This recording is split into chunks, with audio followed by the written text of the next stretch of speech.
ഖുർആൻ മുന്നോട്ട് വയ്ക്കുന്ന മാനവിക സന്ദേശം തിരിച്ചറിയാൻ സമൂഹം തയ്യാറാവണമെന്ന് KNM സംസ്ഥാന പ്രസിഡന്റ് ടി.പി. അബ്ദുള്ള കോയ മദനി. കയ്പമംഗലം ജാമിയ ബുസ്താനുൽ ഉലൂം ഖുർആൻ സിറ്റിയുടെ ശിലാസ്ഥാപനം നടത്തി സംസാരിക്കുകയായിരുന്നു അദ്ദേഹം. പള്ളികൾ മുഴുവൻ മനുഷ്യർക്കും തുറന്നുകൊടുക്കണം. എന്താണ് പള്ളികളുടെ സന്ദേശമെന്ന് മനുഷ്യർ അറിയണമെന്നും അബ്ദുള്ള കോയ മദനി പറഞ്ഞു. Bustanul Uloom president P.K. മുഹമ്മദ് അധ്യക്ഷത വഹിച്ചു. E.T. ടൈസൺ MLA മുഖ്യാതിഥിയായി.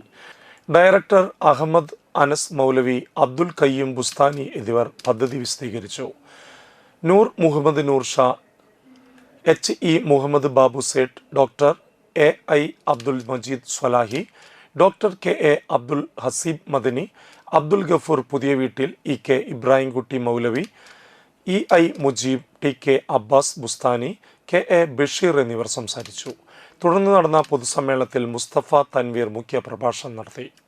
നമുക്ക് പരിചയമില്ലാത്ത പേരുകളാണ് അവിടെയെല്ലാം ഉള്ളത്. അപ്പോൾ ഈ പേരിന്റെ പേരിൽ അഹന്തം വേണമോ, അഹങ്കാരം വേണമോ? അത് തിരിച്ചറിവിന് വേണ്ടി മാത്രമുള്ളതാണ്.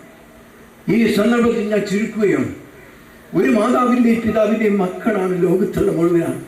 ഇന്ന ഹലക്കനാക്കും ഇതൊക്കെ വളരെ ശ്രദ്ധേയമായ ഒരു വചനത്തിലൂടെയാണ് ഖുർആൻ തുടങ്ങുന്നത്.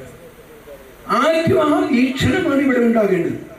എല്ലാവർക്കും രക്തമാണുള്ളത്, എല്ലാവർക്കും മാംസമാണ്.